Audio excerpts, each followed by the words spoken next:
La puerta de mi propia casa se cerró detrás de mí con un golpe tan fuerte que hizo temblar los vidrios de las ventanas. Yo me quedé ahí parada, en el porche que yo misma había mandado a pintar de blanco hacía apenas 3 meses, con mi maleta de tela azul a los pies y las piernas temblándome como si tuviera fiebre. Adentro, todavía podía escuchar la voz de mi hijo Carlos, gritando esas palabras que nunca pensé que iban a salir de su boca. Esa boca que yo alimenté con mi pecho durante 2 años. Esa boca a la que yo le enseñé a decir mamá. Si no querés ir al geriátrico, hacé tu maleta y salí de mi casa. ¡Salí de mi casa! Mi casa. Él dijo mi casa. Como si los 32 años que yo pasé limpiando cuartos de huéspedes en esa pensión no existieran. Como si las noches en vela, cuando él tenía bronquitis y yo me quedaba sentada en una silla al lado de su cama, rezando, nunca hubieran pasado. Como si el dinero de mi jubilación que yo le presté para poner su negocio de repuestos de autos fuera un regalo que él nunca tuvo que agradecer. Eran las 3:42 de la tarde. Lo sé porque miré el reloj de pulsera que llevo en mi muñeca izquierda. Ese reloj que fue de mi madre y que tiene la correa de cuero gastada por el tiempo. Mis manos, llenas de manchas de la edad y venas marcadas, no dejaban de temblar. Hacía calor ese día, un calor húmedo típico de febrero en Rosario, pero yo sentía frío por dentro, como si me hubieran metido en una heladera. ¿Y saben qué fue lo peor de todo? No entré en desesperación, apenas sonreí, una sonrisa chiquita, de esas que se te escapan cuando ya no te queda nada adentro. Me agaché, agarré mi ropa que él había tirado al piso del living, la doblé con calma sobre el sillón marrón que yo había comprado en el 2002 y cerré mi maleta. Después, caminé hasta la mesa del comedor, esa mesa de madera maciza donde habíamos comido juntos durante 38 años, y dejé un sobre blanco con una nota adentro. Hijo, abrí tu celular y mira los mensajes de tu esposa de esta mañana, sobre todo el que te mandó a las 6:43. Pero antes de que siga contándoles cómo terminó esta historia, antes de que les cuente qué pasó cuando mi hijo abrió ese mensaje, necesito que ustedes entiendan algo. Necesito que entiendan quién soy yo y cómo llegué a ese momento parada en el porche de mi propia casa con una maleta en la mano y el corazón hecho pedazos. Tal vez algunos de ustedes me entiendan. Tal vez hayan vivido algo parecido. Si es así, déjenme un comentario aquí abajo contándome su historia. Y si conocen a alguien que esté pasando por esto ahora mismo, compartan este video. A veces una historia ajena nos ayuda a encontrar fuerzas para nuestra propia vida. Me llamo Patricia Domínguez. Tengo 61 años recién cumplidos el 7 de enero. Nací y me crié acá en Rosario, en el barrio Echesortu, en una casa humilde con piso de mosaicos y un patio con un limonero que daba limones todo el año. Mi papá era empleado municipal y mi mamá costurera. Aprendí desde chiquita que en esta vida nadie te regala nada, que hay que trabajar duro y con honestidad. Me casé a los 20 años con Roberto, un buen hombre que trabajaba de mecánico. Éramos pobres pero felices. 3 años después nació Carlos, nuestro único hijo. Fue un embarazo difícil, casi lo pierdo a los 5 meses, y después los médicos me dijeron que no iba a poder tener más hijos. Entonces Carlos se convirtió en todo para mí. Todo. Mi razón de levantarme cada mañana. Mi razón de trabajar hasta que me dolieran los huesos. Cuando Carlos tenía 8 años, Roberto murió de un infarto fulminante. 42 años tenía mi marido. Lo encontré tirado en el piso del baño una madrugada. Todavía recuerdo el frío de las baldosas bajo mis rodillas cuando me arrodillé al lado de él y le grité que no me dejara sola, pero ya se había ido. Me quedé viuda a los 31 años con un niño que mantener y sin más estudios que la primaria completa. ¿Qué hace una mujer en esa situación? Buscarse la vida como sea. Empecé trabajando de empleada doméstica, después de cocinera en un comedor, después limpiando oficinas de noche. Pero yo quería algo más. Quería darle a mi hijo una vida mejor. Quería que él pudiera estudiar, que no tuviera que sufrir como yo. Así fue como en el 2000, con todos los ahorros que había juntado durante 10 años, más un préstamo del banco que pagué durante otros 10 años, compré esta casa. Una casa vieja de 2 plantas en el barrio Alberdi, cerca del Parque Independencia. Tenía 5 cuartos grandes, baños compartidos y una cocina enorme. La convertí en pensión. Pensión Domínguez, le puse. Un cartelito modesto en la puerta. Durante 30 años yo recibí huéspedes en esa casa.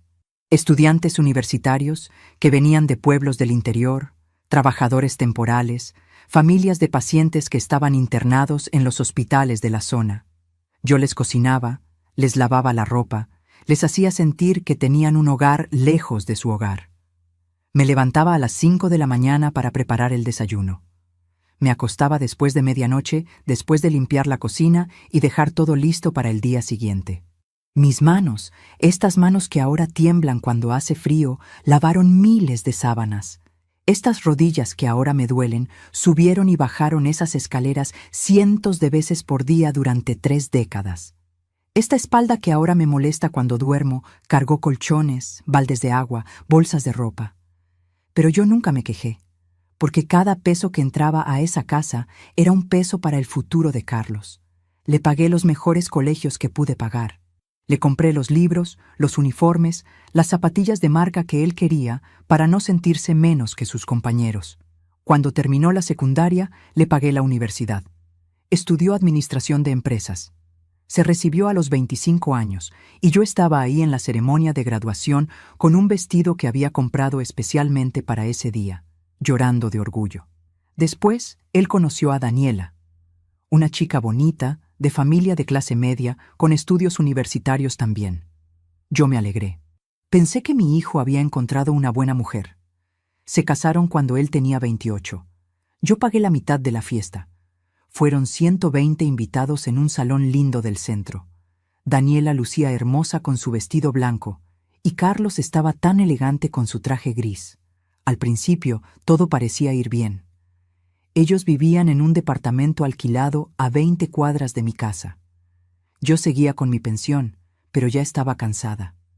Las rodillas me dolían cada vez más.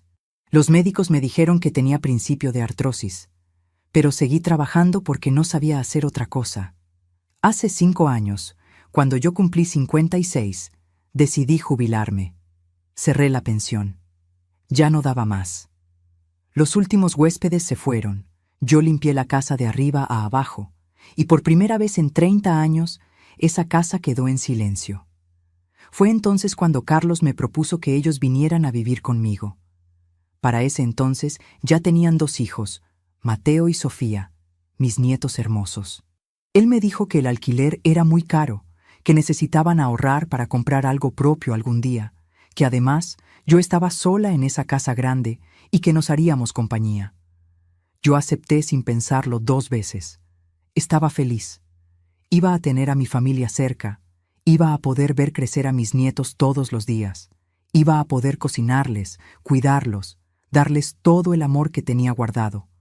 Pero lo que yo no sabía, lo que yo no vi venir, era que esa decisión iba a ser el principio de mi propia pesadilla. Al principio todo era lindo. Yo jugaba con los nenes, les cocinaba sus comidas favoritas, los llevaba al parque. Daniela trabajaba de administrativa en una empresa y Carlos tenía su negocio de repuestos. Yo ayudaba con todo lo que podía en la casa. Limpiaba, cocinaba, cuidaba a los chicos cuando ellos tenían que trabajar hasta tarde. Pero de a poco, muy de a poco, las cosas empezaron a cambiar.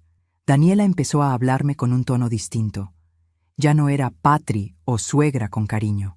Era un Patricia seco, cortante. Si yo cocinaba algo que a ella no le gustaba, lo dejaba en el plato y se hacía otra cosa sin decir nada. Si yo ponía la ropa a secar en el patio de una manera que a ella no le parecía, la cambiaba de lugar suspirando fuerte como si yo fuera una estúpida. Y Carlos, mi hijo, mi Carlos, empezó a cambiar también. Ya no me preguntaba cómo había dormido. Ya no se sentaba conmigo a tomar mate por la tarde como hacíamos antes. Si yo le comentaba algo, él me contestaba con monosílabos. Sí, ma. No, ma. Después vemos, ma. Hace 2 años, Carlos vino a pedirme plata prestada. Su negocio estaba pasando por una mala racha. Necesitaba 100,000 pesos urgente para pagar a los proveedores. Yo le di todo lo que tenía ahorrado sin preguntarle cuándo me lo iba a devolver. Era mi hijo. Uno no le presta a su hijo con condiciones. Nunca me devolvió ese dinero. Y cuando hace 6 meses le pregunté con cuidado si podía devolverme, aunque sea una parte, porque yo necesitaba hacerme unos estudios médicos que la obra social no me cubría, me miró como si yo le estuviera pidiendo algo ridículo. Ma, vos sabés la situación que estamos pasando. No seas egoísta. Encima que vivís acá sin pagar nada. Sin pagar nada. Yo, en mi propia casa.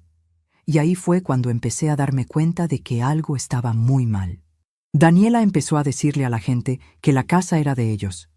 Cuando venían visitas, ella las recibía como si fuera la dueña. Yo me convertí en una especie de sombra en mi propio hogar.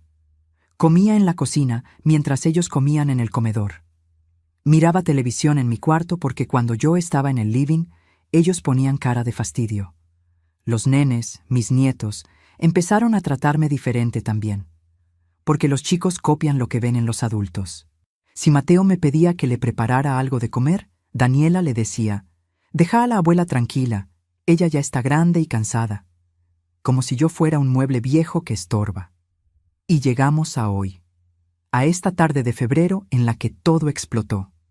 Esta mañana yo estaba limpiando la cocina después del desayuno cuando escuché a Daniela hablando por teléfono en el patio.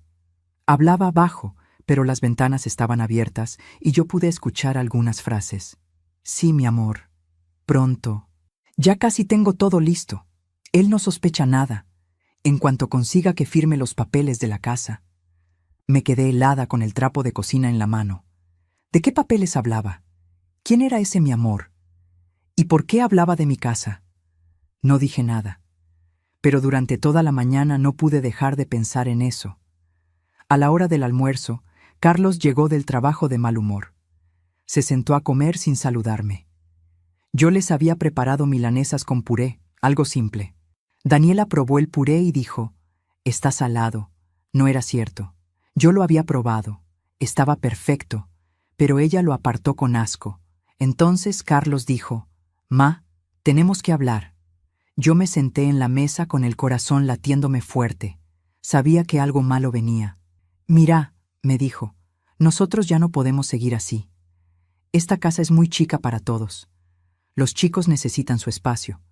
Daniela y yo necesitamos privacidad. Y vos ya estás en una edad en la que necesitas cuidados». «¿Qué querés decir?», le pregunté con la voz temblorosa. Daniela metió la cuchara. «Lo que Carlos te quiere decir, Patricia, es que ya es momento de que pienses en mudarte a un lugar donde puedan cuidarte bien. Un geriátrico lindo, cómodo, donde haya gente de tu edad. Un geriátrico. Me querían meter en un geriátrico. Pero esta es mi casa», dije yo con un hilo de voz. «Era tu casa», dijo Daniela mirándome fijo. «Ahora vivimos todos acá y las cosas tienen que cambiar». Yo miré a mi hijo esperando que él dijera algo, que me defendiera, que le dijera a su mujer que ella no tenía derecho a hablarme así. Pero Carlos se quedó callado, mirando su plato. Algo se quebró dentro de mí en ese momento. Me levanté de la mesa, fui hasta mi cuarto y saqué mi celular. Busqué el número de teléfono de mi hijo Carlos. Entré a la aplicación donde están los mensajes y empecé a buscar. Yo no soy muy buena con la tecnología, pero mis nietos me habían enseñado algunas cosas. Y sabía que a veces los mensajes de Daniela llegaban también al teléfono de Carlos, porque ellos tenían las cuentas sincronizadas, o algo así. Y ahí lo encontré. El mensaje que Daniela le había enviado a un número que yo no conocía. Esta madrugada, a las 6:43 de la mañana, mientras todos dormíamos. «Mi amor, ya casi está. Anoche le di otra vez con el tema del geriátrico. Carlos está cediendo. En una semana como mucho le hago firmar a la vieja el poder para vender la casa. En cuanto tenga la plata, me divorcio y nos vamos juntos como planeamos. Te amo». Leí ese mensaje 3 veces. Cada palabra era una puñalada. Mi nuera estaba teniendo una aventura. Estaba manipulando a mi hijo para quedarse con mi casa. Y después iba a dejarlo. Iba a destruirlo. Volví al comedor. Los miré a los dos sentados ahí, comiendo tranquilos mis milanesas, y tomé una decisión. No iba a llorar. No iba a suplicar. No iba a gritarles las verdades que me quemaban la garganta. Iba a irme. Pero antes, iba a dejar que la verdad hiciera el trabajo por mí. Está bien, dije con una calma que no sentía. Me voy a ir. Carlos levantó la vista sorprendido.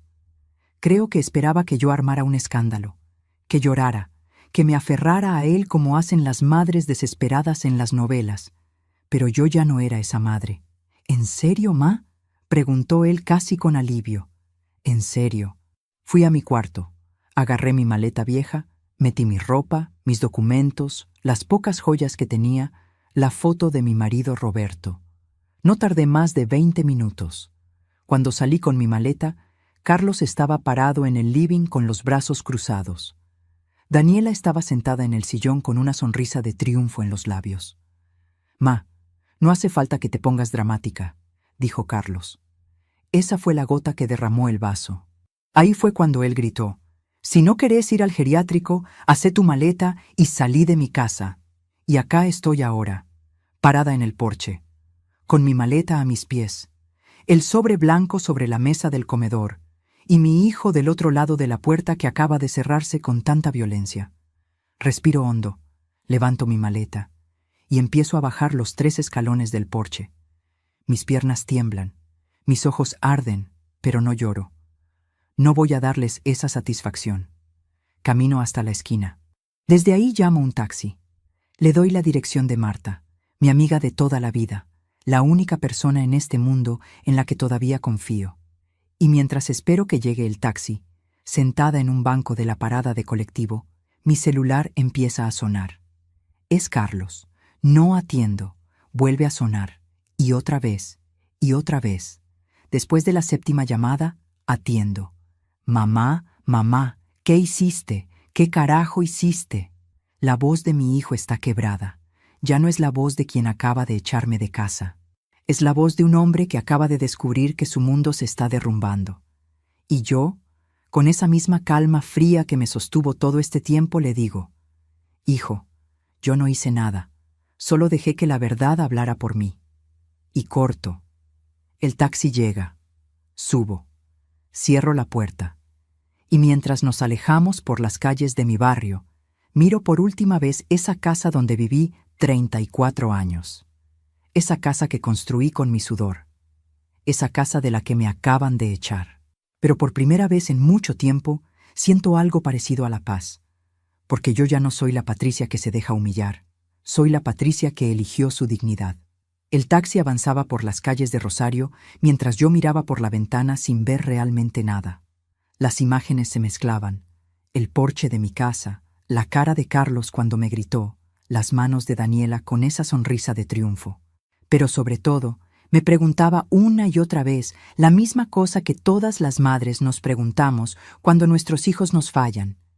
¿En qué momento me equivoqué? ¿Qué fue lo que hice mal para que mi hijo me tratara así? Porque uno como madre siempre busca la culpa en una misma.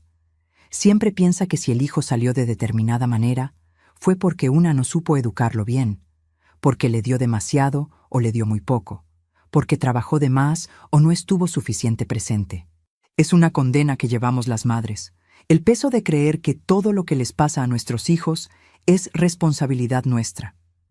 Y mientras ese taxi me llevaba a la casa de Marta, yo empecé a recorrer toda mi vida con Carlos. Cada momento, cada sacrificio, cada decisión, buscando la respuesta a esa pregunta que me quemaba por dentro. ¿Cómo llegamos hasta acá? Cuando Roberto murió aquella madrugada de abril del 95, yo me quedé con un niño de 8 años que lloraba todas las noches pidiendo a su papá. Carlos dormía en mi cama porque tenía pesadillas. Se despertaba gritando, empapado en sudor, llamando a Roberto. Yo lo abrazaba fuerte contra mi pecho, le acariciaba el pelo, le cantaba las mismas canciones que le cantaba cuando era bebé. «Tranquilo, mi amor, mamá está acá, mamá nunca te va a dejar». Esas palabras, yo se las repetí miles de veces durante los años que siguieron. Mamá nunca te va a dejar, y cumplí esa promesa.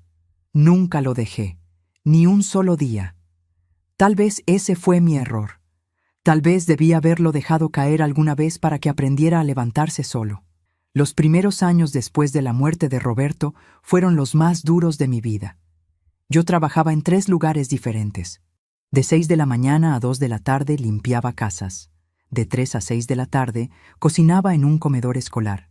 Y de 8 de la noche a medianoche limpiaba oficinas en el centro. Llegaba a casa pasada la medianoche con los pies hinchados y las manos agrietadas del cloro y los detergentes.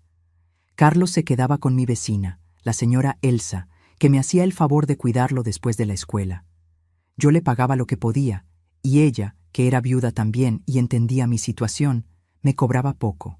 Pero igual cada peso que salía de mi bolsillo dolía porque significaba un peso menos para la comida, para los cuadernos de Carlos, para las zapatillas que se le quedaban chicas cada 6 meses porque crecía como yuyo. Recuerdo una Navidad. Carlos tenía 9 años. Todos sus compañeritos de la escuela habían recibido bicicletas nuevas, zapatillas de marca, jueguitos electrónicos. Carlos llegó a casa esa tarde de diciembre con la carita triste. No me dijo nada, pero yo sabía lo que pasaba. Lo había visto en sus ojos cuando otros chicos hablaban de lo que Papá Noel les iba a traer. Esa noche, cuando él ya estaba dormido, yo me senté en la cocina y conté todo el dinero que tenía ahorrado en una lata de galletitas que escondía arriba de la alacena. 400 pesos. Era todo lo que había podido juntar en 3 meses. Ese dinero era para pagar la matrícula de la escuela del año siguiente. Pero miré a mi hijo durmiendo en su camita, tan chiquito, tan solo en este mundo sin su padre, y tomé una decisión. Al día siguiente fui al centro y compré una bicicleta usada pero en buen estado. Le faltaba pintura en algunos lados y tenía una rueda media chuenga, pero funcionaba. Me gasté 350 pesos. Con lo que sobró le compré un cuaderno nuevo y un chocolate. La mañana de Navidad, cuando Carlos vio esa bicicleta en el patio, gritó de alegría. Corrió a abrazarme con tanta fuerza que casi me tira al piso.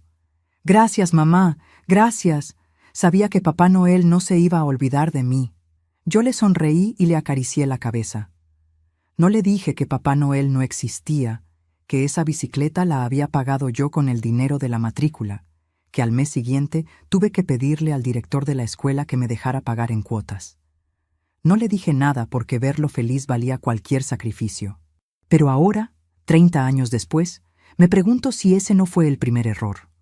Si cada vez que yo me sacrifiqué en silencio, cada vez que le di lo que no tenía, cada vez que le oculté el precio real de las cosas, no le estuve enseñando sin querer que todo era fácil, que todo llegaba sin esfuerzo, que mamá siempre iba a estar ahí para resolver todo. Carlos creció siendo un niño bueno en general. Sacaba buenas notas, era educado con los vecinos, ayudaba con algunas tareas de la casa. Pero había señales que yo vi, pero que elegí ignorar, porque uno como madre siempre encuentra justificaciones para las cosas que no quiere ver. Cuando tenía 12 años, se peleó con un compañero de la escuela porque el chico le ganó en una prueba de matemática. Carlos llegó a casa furioso, diciendo que el otro había copiado, que no era justo. Yo lo consolé, le dije que no importaba, que lo importante era que él había hecho su mejor esfuerzo. No le dije que a veces en la vida otros van a ser mejores que nosotros y que hay que aprender a aceptarlo con humildad. Cuando tenía 15, lo agarraron robándose una revista de un kiosco. El dueño me llamó y yo fui corriendo, muerta de vergüenza. Pagué la revista. Le pedí disculpas al señor. Prometí que Carlos iba a ir a disculparse personalmente. Cuando llegamos a casa, Carlos me dijo que él no había querido robar, que solo se le había olvidado pagarla, que todos sus amigos hacían eso y era una tontería hacer tanto escándalo por una revista de mierda. Yo debía haber sido más dura. Debí haberlo castigado de verdad, haberlo hecho trabajar para entender el valor de las cosas. Pero me dio lástima. Pensé en lo difícil que era para él crecer sin padre, en que yo no estaba suficiente tiempo en casa porque trabajaba tanto. Entonces lo abracé y le dije que todos cometíamos errores, que lo importante era aprender de ellos. Él me abrazó, me dijo que me quería, me prometió que nunca más iba a hacer algo así, y yo le creí.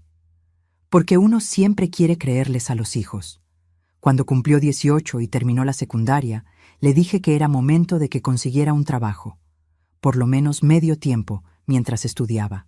Yo ya había comprado la casa y la había convertido en pensión, pero el dinero seguía siendo ajustado. Carlos me dijo que él necesitaba concentrarse en la universidad, que si trabajaba no iba a poder estudiar bien, que yo siempre le había dicho que su educación era lo más importante. Y tenía razón. Yo siempre le había dicho eso. Entonces seguí manteniéndolo. Le pagué la universidad completa. Le daba para los pasajes, para los libros, para que saliera con sus amigos los fines de semana. Mientras tanto, yo seguía trabajando en la pensión de sol a sol, con mis rodillas que ya empezaban a dolerme y mi espalda que crujía cada vez que cargaba un balde de agua. Pero había momentos lindos también. Momentos que ahora recuerdo y se me parte el alma porque siento que todo era mentira, aunque sé que en su momento fueron reales. Las tardes en las que Carlos llegaba de la universidad y se sentaba conmigo en la cocina a contarme sobre sus clases mientras yo amasaba pan. Él se robaba pedacitos de masa cruda y yo le daba un manotazo jugando, y los dos nos reíamos. Esas risas sencillas, sin complicaciones. O los domingos cuando yo cerraba la pensión unas horas y nos íbamos al Parque Independencia. Nos sentábamos cerca del lago a tomar mate y comer churros. Carlos me contaba sobre las chicas que le gustaban, me pedía consejos sobre cómo hablarles. Yo lo escuchaba y le decía que cualquier muchacha iba a ser afortunada de estar con él porque él era un buen chico, educado, respetuoso. ¿En qué momento ese chico se convirtió en el hombre que hoy me echó de casa? Creo que todo cambió cuando conoció a Daniela. Él tenía 25 años, ya se había recibido y estaba trabajando en una empresa de contabilidad. Ganaba bien, pero todavía vivía conmigo.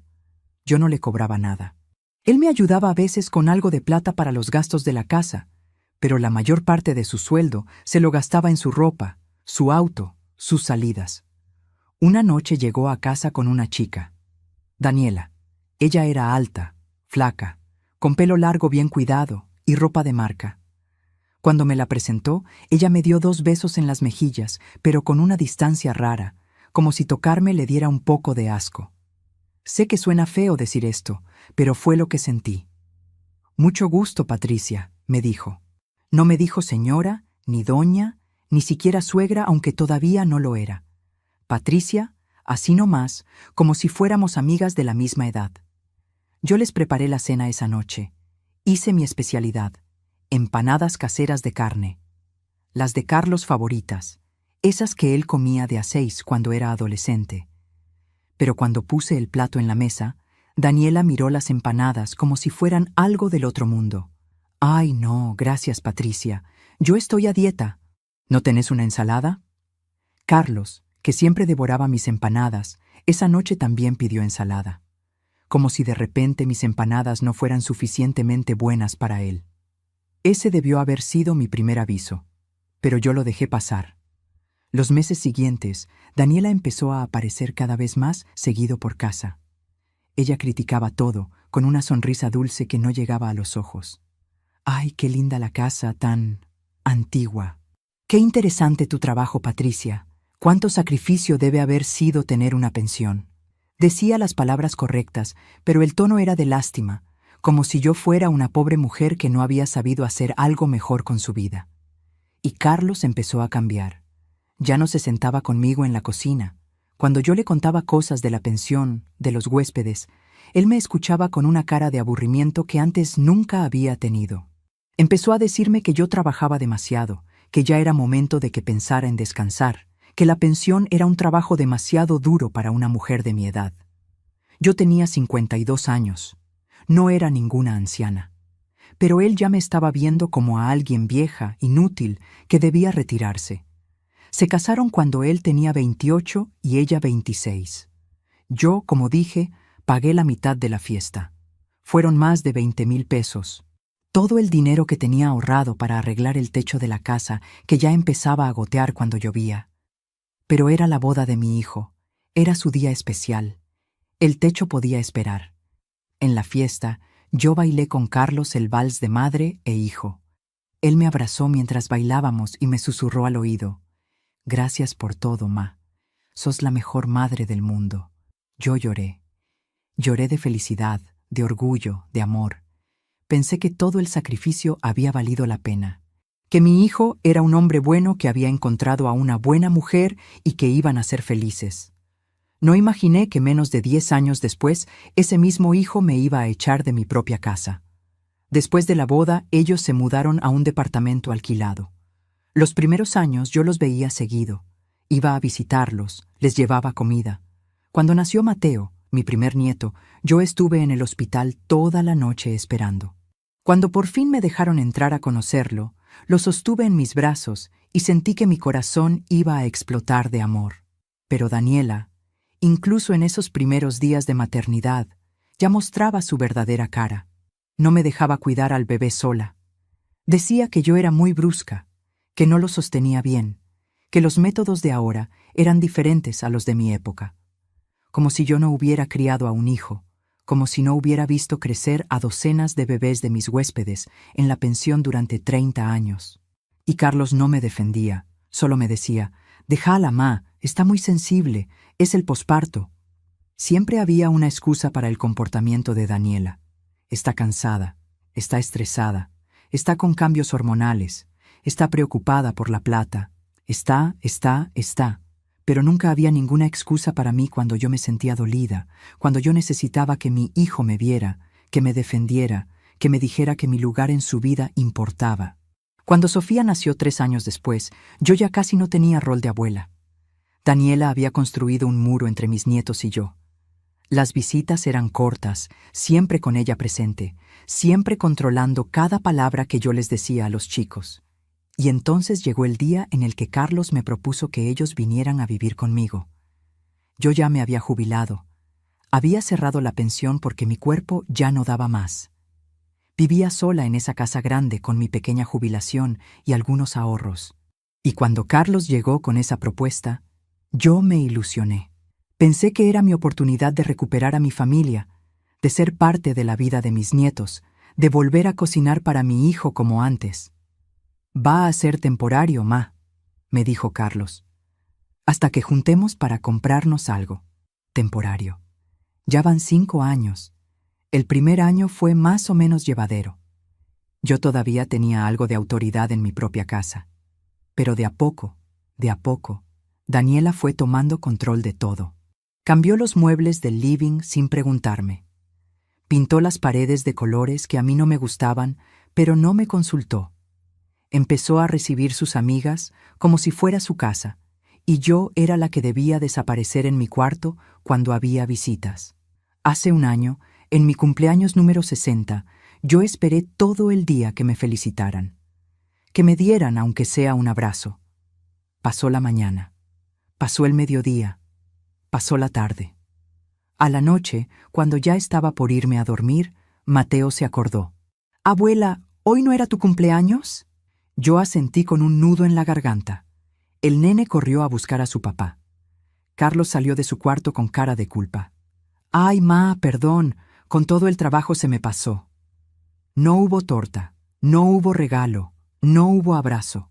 Solo un perdón, dicho sin ganas. Esa noche lloré sola en mi cuarto, con la cara hundida en la almohada, para que nadie me escuchara. Y aún así, aún después de todo, yo seguía preguntándome qué había hecho mal. Seguía buscando la forma de recuperar a mi hijo, de hacer que me viera de nuevo como a su madre y no como a un estorbo. Hasta hoy. Hasta esta tarde cuando él me gritó que me fuera de su casa, y yo finalmente entendí que no había nada que yo pudiera hacer para recuperar al Carlos que yo había criado. Ese Carlos ya no existía. O tal vez nunca existió. Tal vez yo lo había inventado en mi cabeza porque necesitaba creer que tanto sacrificio había servido para algo. El taxi se detuvo frente a la casa de Marta. Pagué, agarré mi maleta y toqué el timbre. Mi amiga abrió la puerta y apenas me vio la cara, me abrazó fuerte. «Ay, Patri, ¿qué pasó?» Y ahí, por primera vez en todo el día, me permití llorar. Marta me llevó hasta su living y me hizo sentar en el sillón de tela floreada que ella había comprado el año pasado en una liquidación. Me preparó un té de tilo con miel, ese que siempre toma ella cuando está nerviosa, y se sentó a mi lado sin decir nada. Solo me agarró la mano y esperó a que yo pudiera hablar. Marta y yo nos conocemos desde que teníamos 12 años. Fuimos juntas a la escuela secundaria, nos hicimos señoritas juntas, nos casamos con un mes de diferencia. Las dos enviudamos jóvenes. Ella también tuvo que trabajar duro toda su vida, limpiando casas ajenas para criar a sus 3 hijos. Si hay alguien en este mundo que entiende lo que es sacrificarse por los hijos, esa es Marta. Le conté todo, desde el principio, desde esa mañana cuando escuché a Daniela hablando por teléfono en el patio, hasta el momento en el que Carlos me echó de casa, hasta el mensaje que yo le dejé sobre la mesa.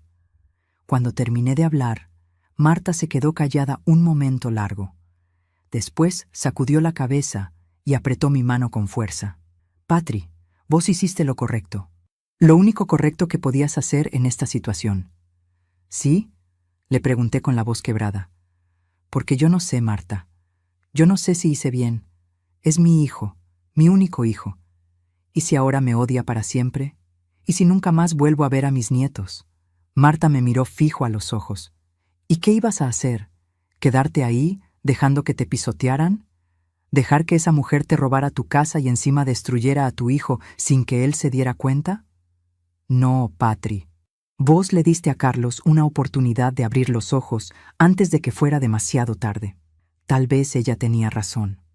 Pero en ese momento, sentada en el sillón de mi amiga con mi maleta azul a mis pies y mi vida entera desmoronándose, yo no sentía que había hecho lo correcto. Sentía que había perdido todo. Mi celular no paraba de sonar. Carlos me había llamado 32 veces en menos de 2 horas. También me había mandado mensajes, muchos mensajes. Yo no los quería leer, pero Marta me dijo que tenía que hacerlo, que necesitaba saber qué estaba pasando. Abrí los mensajes con las manos temblando. Mamá, por favor, aténdeme. Necesito hablar con vos urgente. No puedo creer lo que vi. No puedo creer que ella me haya hecho esto. Mamá, tenías razón. Perdóname. Perdóname por todo. Por favor, decime dónde estás. Necesito verte. Daniela ya no está en la casa. Agarró a los chicos y se fue con su hermana. Mamá, te necesito. Por favor. Leí cada mensaje 2 veces. La parte de mí que siempre había sido madre, esa parte que no se puede apagar aunque una quiera, se moría por llamarlo, por decirle dónde estaba, por ir corriendo a consolarlo. Pero había otra parte, una parte nueva que recién estaba naciendo en mí, que me decía, no, hasta acá, ya no más. ¿Qué vas a hacer?, me preguntó Marta. No lo sé, le dije honestamente. Necesito pensar. Esa noche dormí en la cama de la pieza de huéspedes de Marta. O mejor dicho, intenté dormir. Me quedé despierta hasta la madrugada, mirando el techo, repasando toda mi vida, cada decisión, cada sacrificio, cada vez que había tragado saliva y aguantado una humillación, cada vez que había justificado el comportamiento de Carlos, cada vez que había permitido que me trataran como si yo no importara. Y fue ahí, en esa cama que no era la mía, en esa casa que no era la mía, después de haber sido echada de la casa que sí era la mía, cuando algo dentro de mí se rompió definitivamente. Pero no se rompió de tristeza, se rompió de rabia, una rabia limpia, fría, que me llenó desde los pies hasta la cabeza. Yo había trabajado 30 años sin parar. Había levantado esa casa. Había criado a mi hijo sola después de que su padre muriera. Le había dado todo lo que tenía y todo lo que no tenía. Y él me había echado a la calle como si yo fuera basura. Y aunque ahora él estuviera arrepentido, aunque ahora hubiera descubierto la traición de su esposa, eso no cambiaba lo que había hecho. Eso no borraba las palabras que me había dicho. Salí de mi casa, como si yo fuera una desconocida, como si los 38 años que yo había dedicado a él no significaran nada. Basta. Ya hasta acá. Esas palabras se repetían en mi cabeza como un mantra. Basta. Ya hasta acá. Me levanté de la cama a las 5:30 de la mañana. Marta todavía dormía. Fui hasta la cocina, me preparé un mate y me senté a pensar con claridad por primera vez en años. Yo tenía una casa escriturada a mi nombre. Carlos no tenía ningún derecho legal sobre esa casa. Yo tenía una jubilación modesta pero suficiente para vivir. Tenía algunos ahorros que él no sabía que existían, porque los había guardado en una cuenta aparte hace años, cuando empecé a sospechar que las cosas no andaban bien. Tenía salud, más o menos, y tenía 61 años. No era joven, pero tampoco era tan vieja como para no poder empezar de nuevo. ¿Qué era lo que realmente me ataba a esa situación? El miedo. El miedo a estar sola. El miedo a perder a mi hijo para siempre. El miedo a no volver a ver a mis nietos. El miedo a que la gente dijera que yo era una mala madre por haberle dado la espalda a mi hijo en un momento difícil. Pero ese miedo, me di cuenta, era lo que me había mantenido prisionera durante años. Ese miedo era lo que Daniela había usado para manipularme, y era lo que Carlos había usado, consciente o inconscientemente, para aprovecharse de mí. No más miedo. Cuando Marta se despertó a las 7, yo ya tenía un plan. «Necesito que me acompañes a hacer unas cosas hoy», le dije. «¿Qué cosas?», preguntó ella mientras se servía café. «Primero vamos a ir a un escribano. Necesito asegurarme de que todos mis papeles estén en orden y que nadie pueda tocar mi casa sin mi permiso. Segundo, vamos a ir al banco a revisar mis cuentas. Y tercero, vamos a ir a hablar con un abogado». Marta me miró sorprendida. «Patri, ¿estás segura?» «Más segura que nunca en mi vida». A las 9 de la mañana ya estábamos en el estudio del escribano Fernández, el mismo que me había ayudado cuando compré la casa en el 92. Don Julio ya era un señor mayor, debía tener unos 75 años, pero todavía trabajaba y su cabeza estaba clarísima. Le expliqué mi situación. Él me escuchó sin interrumpir, con sus manos manchadas de la edad entrelazadas sobre el escritorio. «¿Tu hijo tiene algún poder sobre tus bienes?», me preguntó. «No», le dije. «Nunca le di ningún poder. La casa está a mi nombre. Todo está a mi nombre». «Bien. Eso es muy bueno, Patricia. Mucha gente mayor comete el error de poner las propiedades a nombre de los hijos o de darles poderes generales. Después, no pueden hacer nada cuando las cosas salen mal».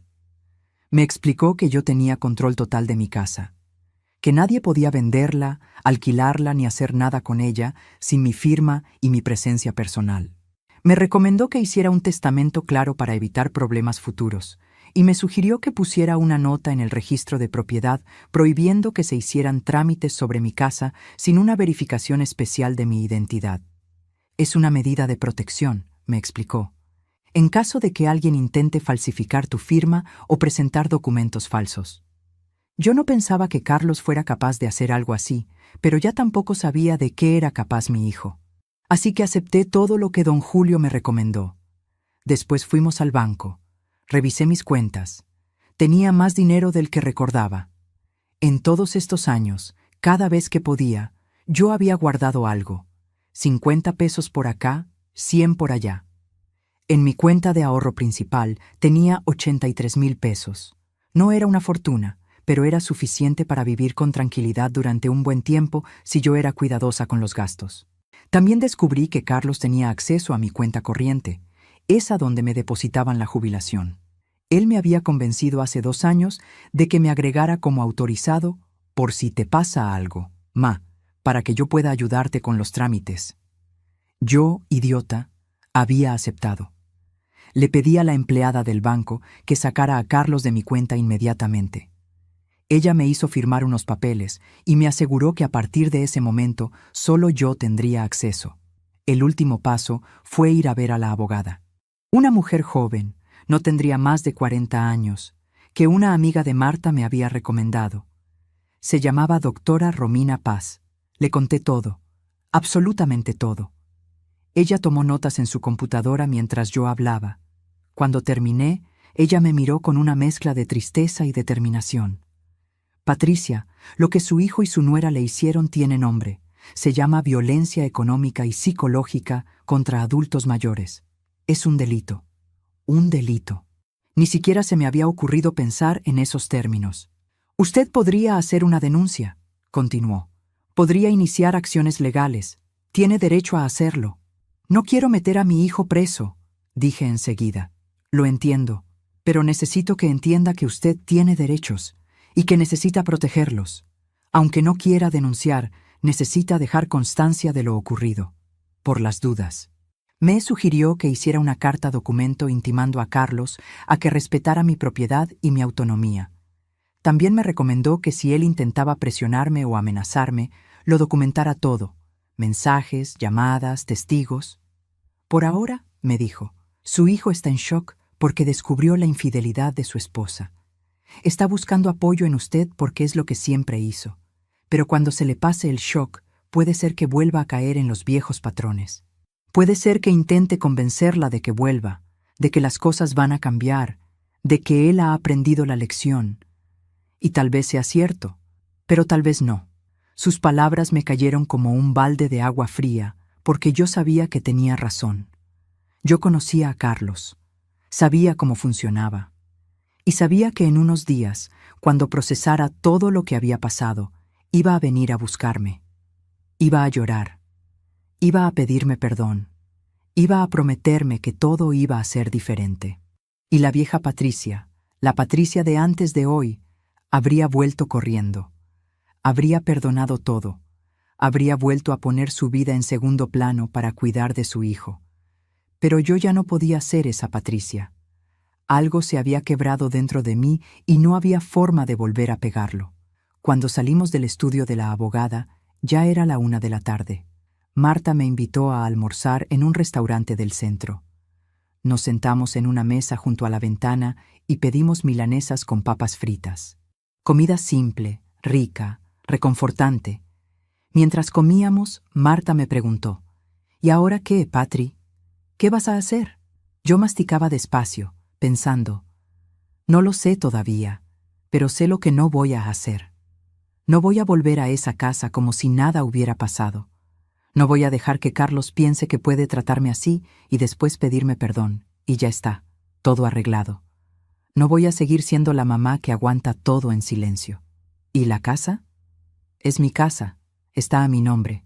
Él está viviendo ahí porque yo se lo permití, pero yo nunca le di la casa, nunca le firmé nada. La casa es mía y sigue siendo mía. Marta asintió. ¿Vas a echarlo? Me quedé pensando. ¿Iba a echar a mi hijo de la casa? ¿Iba a hacer exactamente lo que él me había hecho a mí? La idea me producía un dolor físico en el pecho, pero también sentía que si no ponía un límite claro ahora, nunca lo iba a hacer. No lo sé, admití, pero lo que sí sé es que las cosas tienen que cambiar, y que esta vez el que tiene que cambiar es él, no yo. Esa tarde, de vuelta en la casa de Marta, me senté con mi celular en la mano. Carlos me había seguido llamando todo el día. Los mensajes se acumulaban. Algunos eran desesperados, otros eran enojados. Mamá, ¿por qué no me contestás? Necesito hablar con vos. ¿Dónde estás? ¿Estás bien por lo menos? También había un mensaje de Daniela. Uno solo. Lo abrí con curiosidad morbosa. Patricia, no sé qué mentiras le contaste a Carlos, pero voy a hacer que te arrepientas. Esa casa es mía por derecho. Yo viví ahí 5 años, yo la cuidé, yo la mantuve. No vas a salirte con la tuya. Leí ese mensaje 3 veces. La frescura de esa mujer no tenía límites. Ella había sido descubierta teniendo una aventura, planeando robarme mi casa y dejar a mi hijo, y todavía tenía el descaro de amenazarme. Le mostré el mensaje a Marta. Ella silbó bajito. Esta mina está loca. Sí, dije.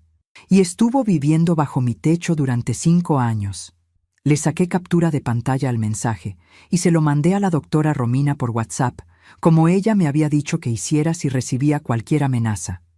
Después, finalmente, le escribí a Carlos. No lo llamé. No quería escuchar su voz todavía porque sabía que iba a aflojarme, pero le escribí. Carlos, estoy bien. Estoy en un lugar seguro. Necesito tiempo para pensar. No me busques. No me llames.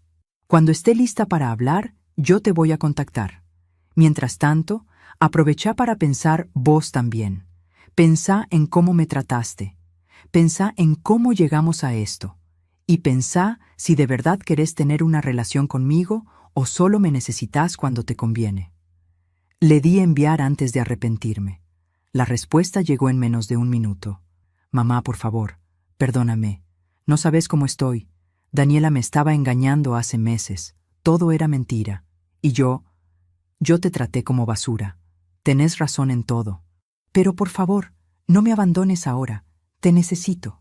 Leí su mensaje y sentí que el pecho se me partía. Pero no le contesté. Apagué el celular y me fui a dormir. Durante los siguientes 3 días me quedé en la casa de Marta. No prendí el celular. No hablé con nadie. Solo descansé. Miré televisión. Ayudé a Marta a cocinar. Salimos a caminar por el parque. Hice cosas simples, cotidianas, sin el peso constante de sentirme observada, juzgada, tolerada en mi propio espacio. Y fue durante esos 3 días de silencio y paz cuando tomé mi decisión final. No iba a volver a esa casa. Por lo menos no todavía. Y cuando volviera, iba a ser bajo mis propias condiciones. Carlos iba a tener que aprender a vivir sin mí. Y yo iba a tener que aprender a vivir sin él, aunque me doliera, aunque me partiera el alma, aunque todo en mí gritara que una madre no abandona a su hijo, porque yo no estaba abandonando a mi hijo. Yo me estaba eligiendo a mí misma por primera vez en 61 años. Y si Carlos realmente me amaba, si realmente había aprendido la lección, iba a tener que demostrarlo.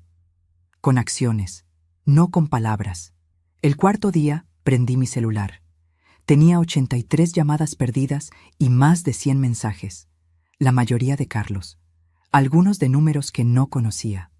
Uno de Mateo, mi nieto. Abrí el mensaje de Mateo con el corazón en la garganta.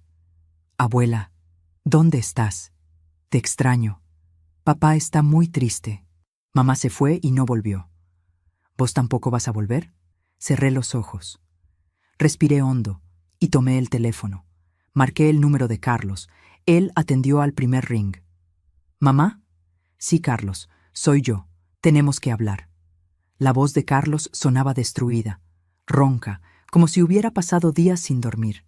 Y probablemente así había sido. Mamá, gracias por llamar. Pensé que no ibas a querer hablar conmigo nunca más. Yo no dije nada por un momento. Solo escuché su respiración agitada al otro lado de la línea. Parte de mí quería consolarlo, decirle que todo iba a estar bien como había hecho durante 38 años. Pero esa parte ya no mandaba. Carlos, te llamé porque tu hijo me mandó un mensaje y porque necesito que hablemos de cosas importantes, pero no por teléfono. Mañana a las 10 de la mañana nos vemos en el café La Esquina, el que está en Córdoba y San Luis. Vos solo, sin Daniela, sin nadie. Mamá, Daniela ya no está acá. Se fue. Me dejó. Agarró a los chicos y...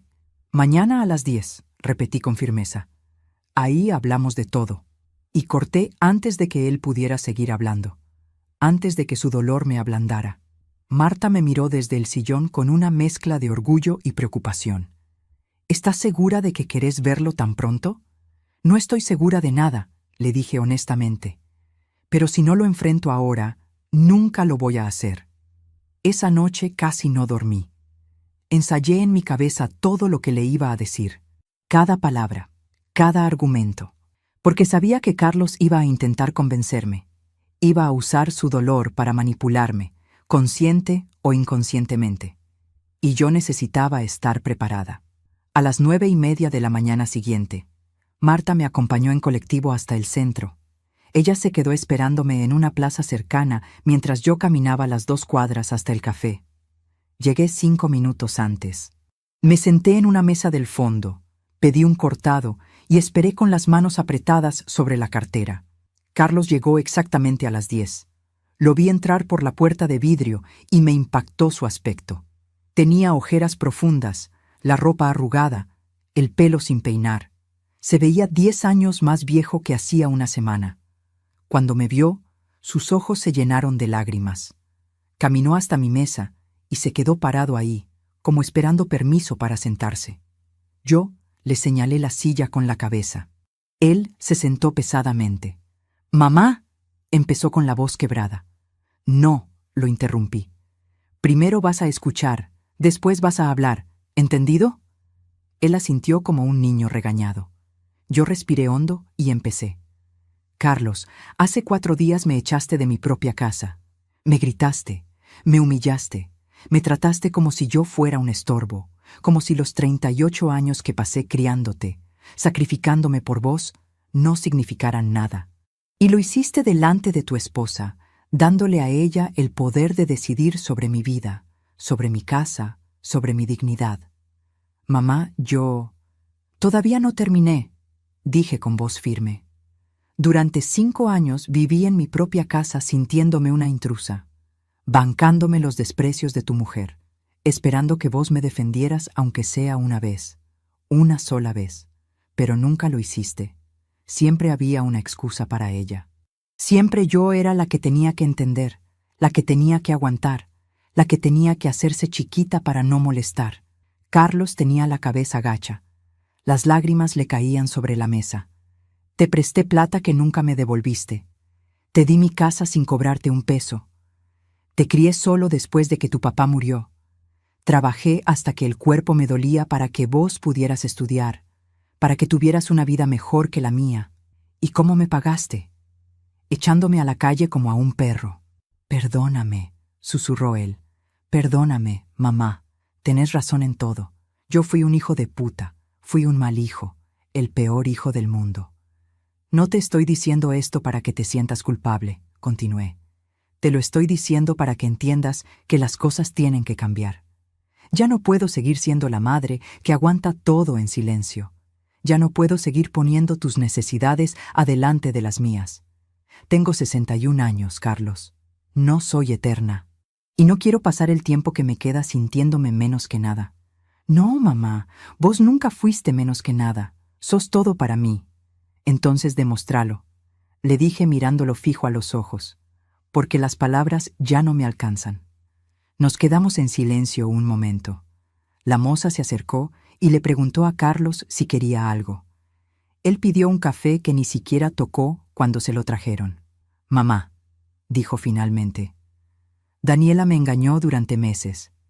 El tipo es un compañero de trabajo de ella. Se veían a la hora del almuerzo, después del trabajo, los fines de semana cuando ella decía que iba a lo de su hermana. Leí todos los mensajes, cientos de mensajes, diciendo que me iba a dejar en cuanto tuviera la plata de la casa, que vos eras una vieja chota que no se quería morir, que yo era un boludo fácil de manipular. Me dolió escuchar eso, pero no dije nada. Lo dejé hablar. Cuando leí tu nota y abrí los mensajes, me quise morir. Llamé a Daniela gritando.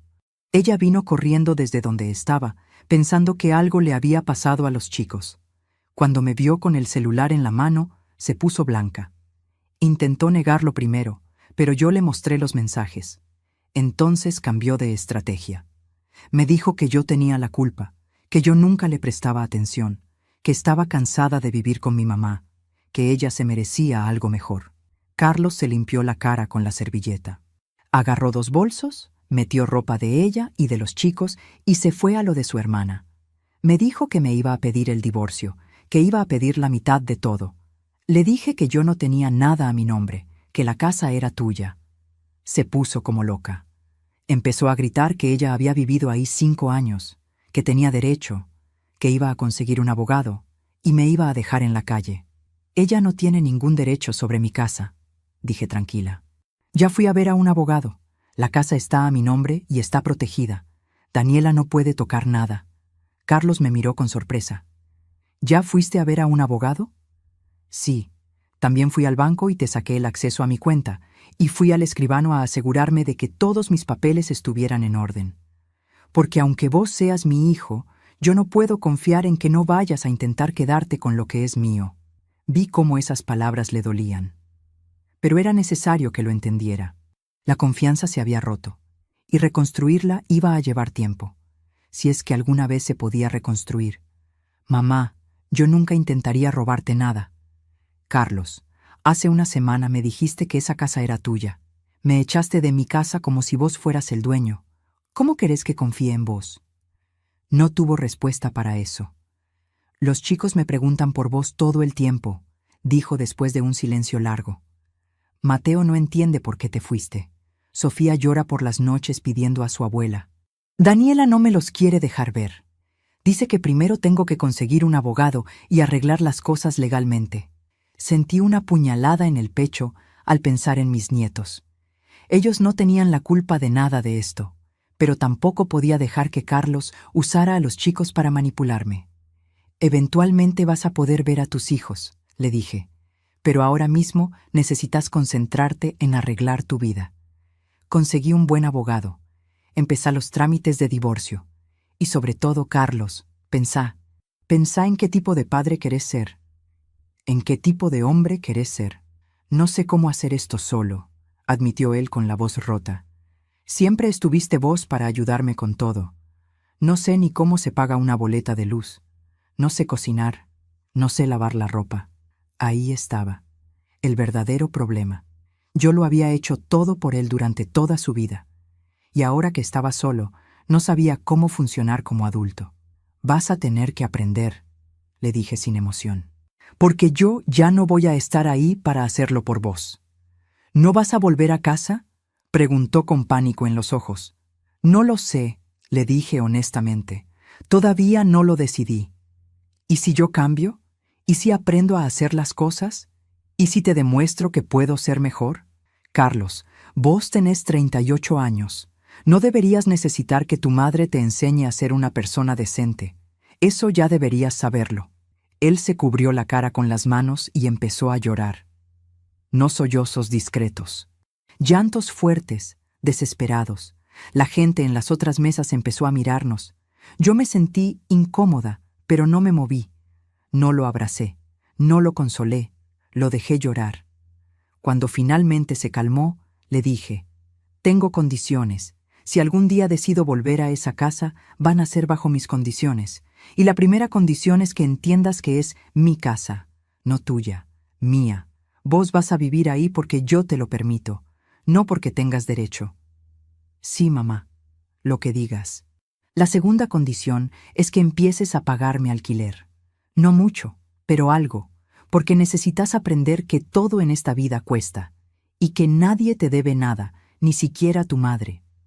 Lo vi tragar saliva, pero asintió.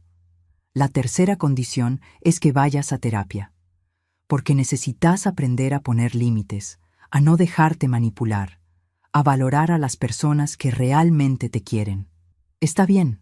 Y la cuarta condición es que si alguna vez, me volvés a faltar el respeto como me faltaste el respeto hace 4 días, me voy para siempre, sin vuelta atrás. ¿Entendiste? Sí, mamá. Te lo prometo. No me prometas. Demóstralo. Nos quedamos sentados ahí un rato más. Yo terminé mi cortado que ya estaba frío. Carlos no tocó su café. ¿Cuándo vas a volver?, preguntó con voz pequeña. No lo sé. Necesito tiempo. Necesito estar sola, pensar, decidir qué quiero para el resto de mi vida, pero te voy a llamar en unos días para saber cómo estás. ¿Puedo ir a visitarte? No, todavía no. Cuando esté lista, yo te aviso. Me levanté de la mesa. Carlos se levantó también, como si quisiera abrazarme. Di un paso atrás. No estaba lista para eso todavía. Cuídate, Carlos, y cuida a tus hijos. Salí del café sin mirar atrás. Sabía que si me daba vuelta, si veía su cara de desolación, iba a flaquear. Iba a volver corriendo a cuidarlo como siempre había hecho. Pero esta vez no podía hacer eso. Encontré a Marta en la plaza donde habíamos quedado. Ella me miró y supo inmediatamente que necesitaba caminar. Caminamos en silencio durante cuadras hasta que llegamos al Parque Independencia. Nos sentamos en un banco bajo un árbol enorme. ¿Cómo te sentís?, me preguntó Marta. No lo sé, le dije. Me duele mucho. Pero también siento algo parecido a la libertad. Los días siguientes fueron extraños. Yo seguía viviendo en la casa de Marta, durmiendo en su cuarto de huéspedes, ayudándola con las tareas de la casa. Pero era raro. A mis 61 años, dependiendo de la hospitalidad de mi amiga como si fuera una adolescente que se había escapado de casa. Carlos me llamaba todos los días. A veces yo atendía, a veces no. Cuando hablábamos, él me contaba cómo estaban las cosas, que había conseguido un abogado, que Daniela estaba pidiendo un régimen de visitas supervisadas porque decía que él no estaba en condiciones de cuidar a los niños solo, que el negocio estaba yendo mal porque él no podía concentrarse, que la casa estaba hecha un desastre porque no sabía limpiar. Parte de mí sentía pena por él, pero otra parte, la parte nueva y más fuerte, pensaba, bien, que aprenda, que sufra un poco, que entienda lo que es estar solo y perdido en el mundo. Una semana después de nuestra reunión en el café, Carlos me mandó fotos de la casa. Había limpiado. No perfectamente, pero había hecho el esfuerzo. También me mandó el recibo de un depósito bancario. 5,000 pesos. El primer alquiler. No era necesario todavía, le escribí. No estoy viviendo ahí. Lo sé, pero quiero demostrarte que lo digo en serio. Eso me ablandó un poco. Solo un poco. 2 semanas después, Mateo me llamó desde el celular de Carlos. Escuchar la vocecita de mi nieto me partió el alma. Abuela, ¿cuándo vas a volver? Te extraño mucho. Tuve que tragarme las lágrimas para poder hablar. Yo también te extraño, mi amor, pero la abuela necesita un tiempo para ella. ¿Es porque papá se portó mal con vos? Me sorprendió que lo supiera. ¿Quién te dijo eso? Lo escuché cuando papá hablaba por teléfono con el tío Martín. Dijo que había sido un mal hijo y que vos te fuiste por su culpa. Por lo menos Carlos estaba siendo honesto. Eso era algo. Las personas grandes a veces nos equivocamos, Mateo. Y cuando eso pasa, necesitamos tiempo para arreglar las cosas. ¿Y vas a volver? No lo sé todavía, mi amor. Yo quiero que vuelvas. Extraño tus milanesas y extraño que me cuentes cuentos antes de dormir. Me puse a llorar ahí en el patio de la casa de Marta, con el teléfono apretado contra la oreja, escuchando a mi nieto de 8 años pedirme que volviera. 3 semanas después del día en que me fui, recibí una llamada de un número desconocido. Atendí con desconfianza. ¿Patricia Domínguez? Sí, soy yo. Habla la doctora Leticia Gómez, del juzgado de familia número 5. La llamo porque su nuera, la señora Daniela Rojas, ha presentado una demanda solicitando la tenencia exclusiva de sus hijos menores y alegando que usted representa un peligro para los niños. Necesitamos que se presente en el juzgado para declarar. Me quedé helada. ¿Yo represento un peligro? ¿De qué está hablando? Según la demanda de la señora Rojas, usted manipuló a su hijo con mentiras sobre ella, destruyó su matrimonio y tiene comportamiento inestable que podría afectar a los niños si ellos están bajo el cuidado del padre en la casa donde usted reside. No podía creer lo que estaba escuchando. Daniela me estaba culpando a mí de la destrucción de su matrimonio. A mí, que solo había mostrado la verdad. Eso es completamente falso, dije con voz temblorosa. Por eso necesitamos su testimonio. ¿Puede presentarse el próximo martes a las 11 de la mañana? Acepté y colgué. Inmediatamente llamé a la doctora Romina, mi abogada. Le conté lo que estaba pasando. No se preocupe, Patricia. Esto es una estrategia de defensa común. Ella está intentando desviar la atención de su propia infidelidad culpando a otros. Vamos a ir juntas al juzgado y usted va a contar la verdad. Nada más que la verdad. El martes siguiente, vestida con mi mejor ropa, acompañada de la doctora Romina, fui al juzgado. Ahí me encontré cara a cara con Daniela por primera vez desde aquel día. Ella estaba sentada en el pasillo con su abogado, un hombre de traje caro. Cuando me vio, me miró con odio puro. Yo le sostuve la mirada sin bajar la vista. Ya no le tenía miedo. Cuando me tocó declarar, conté toda la verdad. Desde el principio hasta el final. El mensaje que había escuchado en el patio. Los mensajes que había encontrado en el celular. El plan de Daniela para quedarse con mi casa. Todo. La jueza me escuchó atentamente. Después le pidió a Daniela que pasara. No sé qué dijo ella porque yo ya no estaba ahí, pero una semana después, la doctora Romina me llamó con buenas noticias. La jueza estableció régimen de visitas compartidas. Carlos puede tener a los niños los fines de semana, y sobre las acusaciones contra usted, fueron completamente desestimadas. La jueza dijo que no había ninguna evidencia de que usted sea un peligro para los niños, y que el único comportamiento problemático evidente era el de la señora Rojas. Por primera vez en semanas, sonreí de verdad. Esa noche, Carlos me llamó llorando de alegría. «Mamá, voy a poder ver a mis hijos. El fin de semana que viene van a venir a dormir a casa, pero yo Yo no sé cómo cuidarlo solo. Siempre estabas vos para ayudarme. ¿Podrías venir? Por favor. Solo ese fin de semana. Por favor. Y ahí estaba otra vez. El pedido. La súplica. La necesidad. Pero esta vez sonaba diferente. Esta vez no sonaba a manipulación. Sonaba a desesperación real. A un hombre que realmente no sabía cómo hacer las cosas y estaba pidiendo ayuda genuina. Está bien, dije después de pensarlo. Voy a ir, pero solo ese fin de semana y después vemos. Gracias, mamá. Gracias. El viernes a la tarde, después de 4 semanas fuera, volví a mi casa.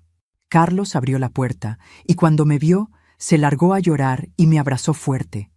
Esta vez yo lo dejé. Esta vez le devolví el abrazo. Pero cuando entramos, le dije con voz clara: Carlos, necesito que hablemos. Sentate.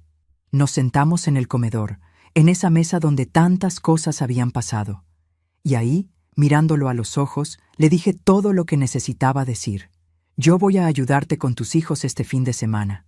Voy a enseñarte a cuidarlos, a cocinarles, a bañarlos, a dormirlos. Pero después de este fin de semana, vos vas a tener que aprender a hacerlo solo. Porque yo no voy a vivir acá. ¿Qué? Pero, ¿dónde vas a vivir? Esa es mi decisión. Ya lo voy a decidir. Pero esta casa es mía, está a mi nombre, y voy a hacer con ella lo que yo decida.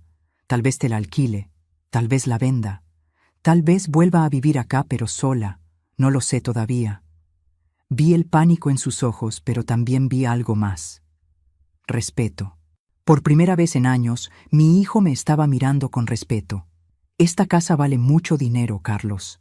En este barrio, una propiedad así puede valer fácilmente 5 millones de pesos, tal vez más. Esa plata es mi jubilación, mi seguridad, mi futuro. Y yo voy a decidir qué hacer con ella. Lo entiendo, mamá. ¿De verdad? ¿De verdad lo entendés? Sí. Y tenés razón. Siempre tuviste razón. Yo fui un egoísta, un malagradecido, y casi pierdo lo más importante que tengo en este mundo. Casi te pierdo a vos. Nos quedamos mirándonos en silencio. 38 años de historia entre nosotros. Amor, sacrificio, errores, dolor. Todo ahí, en ese espacio entre nuestras sillas. No me perdiste, le dije finalmente. Pero tampoco me tenés. Voy a estar en tu vida, Carlos. Siempre voy a ser tu madre. Pero ya no voy a ser tu sirvienta. Ya no voy a ser la que arregla todos tus problemas. Ya no voy a poner tu vida adelante de la mía. Está bien, lo acepto. Lo que vos decidas, yo lo voy a respetar. Y en ese momento, sentadas en esa mesa, en esa casa que yo había construido con mi sudor, sentí que finalmente había recuperado algo que había perdido hacía mucho tiempo. Mi voz, mi poder, mi dignidad. Y aunque el camino de acá en adelante iba a ser difícil, aunque todavía quedaban muchas cosas por resolver, yo sabía que finalmente estaba parada en el lugar correcto, del lado de mí misma. Ese fin de semana con Mateo y Sofía fue como volver a vivir. Los chicos llegaron el viernes a las 6 de la tarde, traídos por la hermana de Daniela que ni siquiera me saludó. Mateo me abrazó tan fuerte que casi me tira al piso. Sofía, más tímida, se escondió detrás de su hermano al principio, pero cuando le extendí los brazos, corrió hacia mí llorando. Abuela, pensé que no te iba a ver nunca más. Les preparé su comida favorita. Hamburguesas caseras con papas al horno. Mientras yo cocinaba, Carlos intentaba entretenerlos, pero se notaba que estaba nervioso, que no sabía bien cómo manejar la situación sin mí ahí para dirigir todo. Después de la cena le dije: «Vení, Carlos, vamos a bañar a los chicos juntos, y vos vas a prestar atención porque la próxima vez lo vas a hacer solo». Le enseñé cómo preparar el agua a la temperatura correcta, cómo lavarles el pelo sin que les entre jabón en los ojos. Todas esas cosas que yo siempre había hecho automáticamente y que él nunca había aprendido. Después los acosté en la que había sido mi habitación. Les leí un cuento de esos viejos que yo le leía a Carlos cuando era chico. Mateo me agarró la mano antes de cerrar los ojos. «Abuela, ¿es verdad que mamá y papá se van a divorciar?» «Sí, mi amor, es verdad. ¿Vos nos vas a dejar también? No, mi cielo. Yo no los voy a dejar. Tal vez no viva en esta casa, pero siempre voy a estar para ustedes. Siempre. Cuando salí de la habitación, Carlos estaba esperándome en el pasillo. Nos fuimos a la cocina y preparé mate. ¿Ves lo difícil que es?, le dije finalmente. Esto que yo acabo de hacer es lo que yo hacía todos los días mientras vos trabajabas y Daniela estaba con su amante. Lo sé, mamá, y ahora lo valoro. No es fácil, pero es tu responsabilidad, no la mía. ¿Me vas a enseñar? ¿Me vas a ayudar a aprender? Este fin de semana sí. Después vas a tener que arreglártela solo. El sábado lo pasamos completo con los chicos. Fuimos al parque, les compré helado. Todo el tiempo yo iba señalándole cosas a Carlos. Cómo Sofía se ponía irritable cuando tenía hambre. Cómo Mateo necesitaba rutinas claras.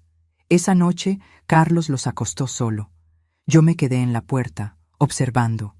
Se notaba que estaba nervioso, que no lo hacía perfecto, pero lo estaba intentando. El domingo a la tarde, cuando la hermana de Daniela vino a buscar a los chicos, los dos lloraron.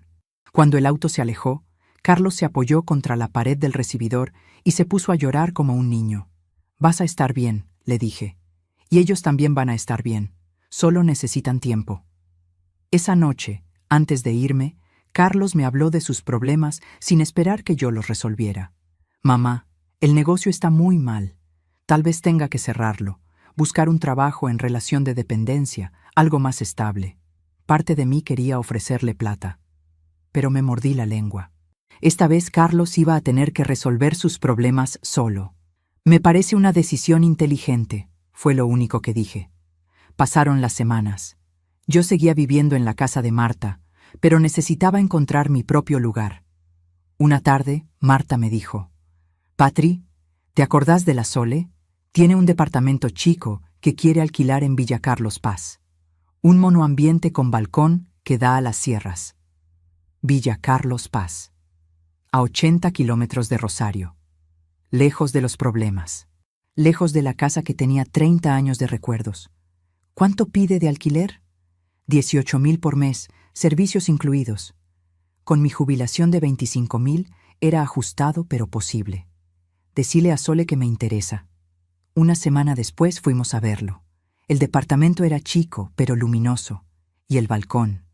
Ese balcón hermoso con vista a las sierras que se teñían de violeta al atardecer. Me paré en ese balcón y respiré hondo. Por primera vez en meses sentí algo parecido a la paz. Me lo quedo. El 15 de abril, 2 meses después de haber sido echada de mi propia casa, me mudé a Villa Carlos Paz. Carlos me ayudó con la mudanza. Cuando terminamos de acomodar todo, nos sentamos en el balcón a tomar mate. «¿Estás segura de esto, ma? Es muy lejos. Voy a venir a visitarlos seguido, o ustedes pueden venir acá. ¿Y la casa? ¿Qué vas a hacer con ella?» «Te la voy a alquilar. 30.000 pesos por mes. Vamos a hacer un contrato legal. Si te atrasás, te cobro interés. Como cualquier otro inquilino». Sacamos todos los papeles esa misma semana. Carlos pasó a ser legalmente mi inquilino. Los primeros meses en Villa Carlos Paz fueron extraños, pero de a poco me fui acostumbrando. Me levantaba tarde, desayunaba tranquila en el balcón, salía a caminar por el centro del pueblo. Empecé a ir a un grupo de adultos mayores. Conocí a otras mujeres de mi edad: Lidia, Norma, Rosa. Todas tenían historias parecidas a la mía: sacrificio, hijos desagradecidos, y ahora estaban aprendiendo a vivir para ellas mismas. «Yo crié 5 hijos profesionales», me contó Norma un día. «¿Sabes cuántos me llaman seguido? Ninguno. ¿Y cómo lo llevas? Ellos no me deben nada. Yo elegí tenerlos. Yo elegí criarlos de la manera que los crié. Fui yo la que decidí hacer esos sacrificios. Y ahora que son adultos, tienen su propia vida. Y yo tengo que tener la mía». Esas palabras me golpearon fuerte, porque tenía razón. Carlos no me había pedido que trabajara hasta quedarme sin rodillas. Esas fueron decisiones mías. Carlos me llamaba cada semana.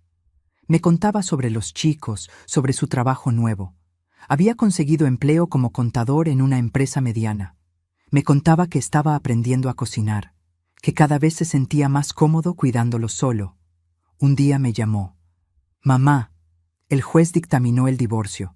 Los chicos pasan la semana con Daniela y los fines de semana conmigo. Y sobre la casa, como está todo a tu nombre, Daniela no pudo reclamar nada. Me alegro, hijo. Mamá, quiero agradecerte por todo. Carlos, ya está, ya pasó. Ahora concéntrate en ser la mejor versión de vos mismo. Un sábado de junio, Carlos vino a visitarme con Mateo y Sofía. Los chicos quedaron fascinados con las sierras. Los llevamos a caminar, almorzamos en mi departamento.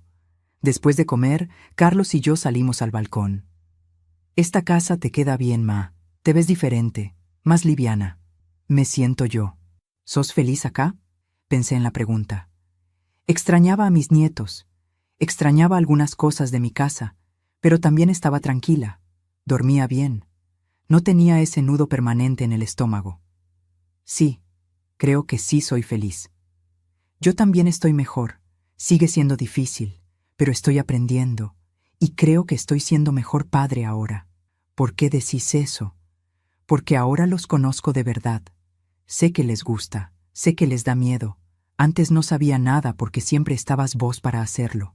Antes de que se fueran, Carlos me dejó un sobre en la mesa.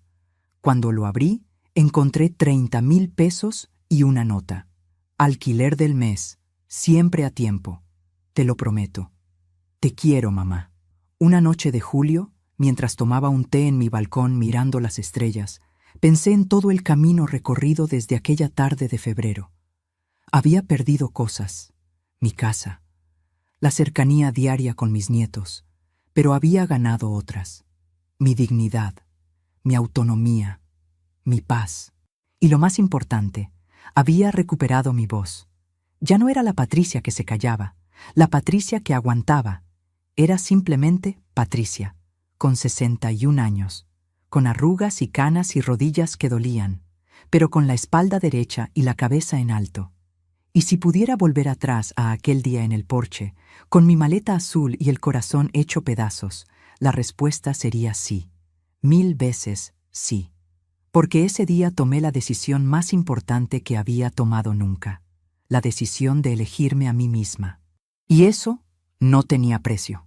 Ha pasado poco más de un año desde aquella tarde de febrero, cuando agarré mi maleta azul y salí de mi propia casa sin saber a dónde iba. 14 meses que se sienten como toda una vida. Hoy es abril de 2026. Estoy sentada en el balcón de mi departamento en Villa Carlos Paz, tomando el mate de media tarde, mirando cómo el sol pinta el cielo de naranja y violeta. Mi rutina ahora es simple. Me levanto cuando mi cuerpo me lo pide. 2 veces por semana voy al grupo de adultos mayores. Los jueves tengo gimnasia acuática. Los viernes hacemos tartas con un grupo de amigas para vender en la feria del pueblo. Tengo amigas ahora, amigas de verdad que conocen mi historia. Mujeres que me conocen a mí, a Patricia, no a la madre de Carlos. Solo Patricia. Hace 2 semanas cumplí 63 años. Mis amigas me hicieron una fiesta sorpresa. Había torta, velas, regalos. Lloré de felicidad. Hacía décadas que no me sentía tan vista, tan querida. Carlos me llamó ese día también. Los chicos gritaban atrás: ¡Feliz cumpleaños, Abú! Me mandaron un video soplando las velas de una torta por mí. Eso me conmovió más de lo que puedo explicar. Este fin de Semana Santa, Carlos viene con los chicos. Van a pasar 4 días acá conmigo. Mateo quiere ir a las sierras. Sofía quiere aprender a hacer mi flan casero. Y Carlos solo quiere estar conmigo. La casa de Rosario sigue alquilada a Carlos. Él me paga puntual.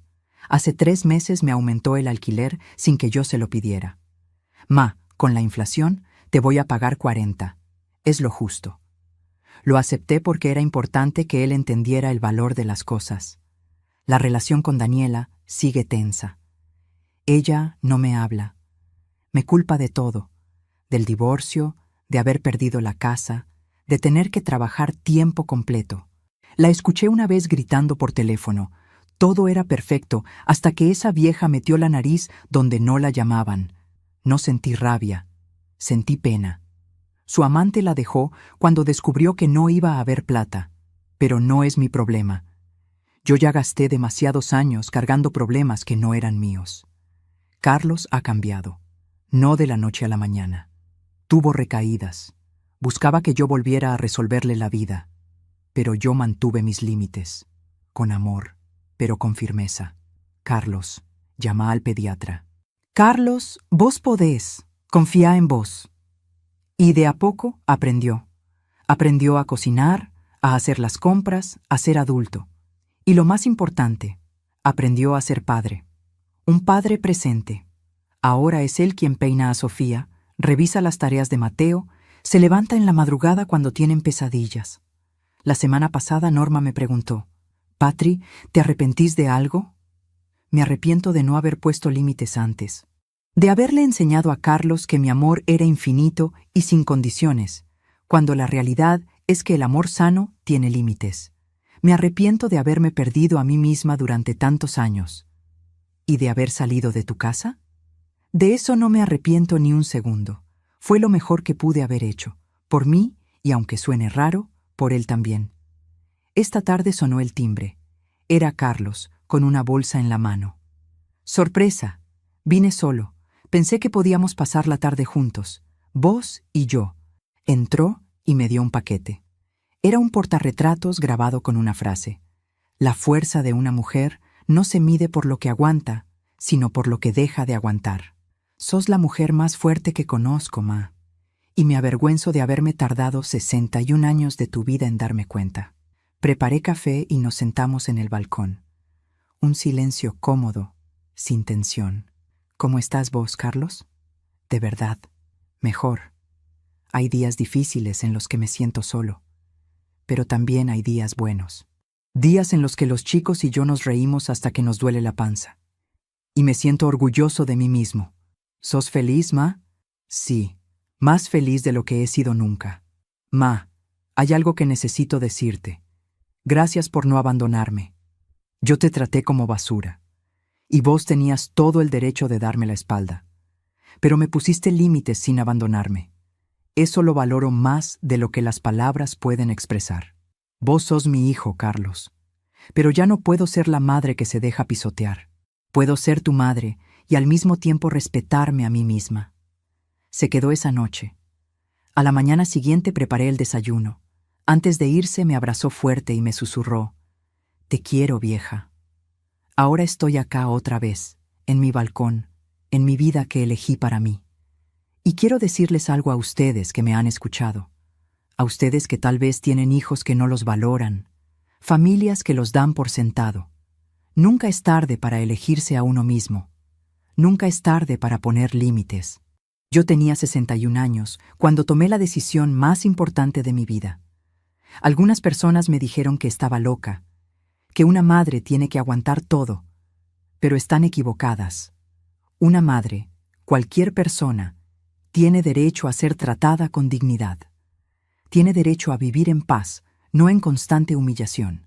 Si ustedes se sienten invisibles, si dan y nunca reciben ni siquiera un gracias, quiero que sepan esto. Ustedes valen. Ustedes importan. Y nunca es egoísta elegirse a uno mismo. No estoy diciendo que abandonen a sus familias. Estoy diciendo que pongan límites, que exijan respeto. Porque el amor verdadero no humilla. El amor verdadero respeta. Si alguien está viviendo algo parecido a lo que yo viví, quiero que sepa que no está solo. Que hay miles de personas como nosotros aprendiendo a dedicarnos tiempo a nosotros mismos. Si esta historia les llegó al corazón, compártanla. Tal vez su madre, su padre, su tía necesita escuchar que no está mal poner límites. Yo encontré mi vida. A los 63 años, encontré quién es Patricia Domínguez cuando no está siendo la madre abnegada que se hace pequeña para que otros brillen. Y puedo decirles con total honestidad, esta Patricia me gusta mucho más. No va a ser fácil. Van a tener miedo. Van a sentir culpa.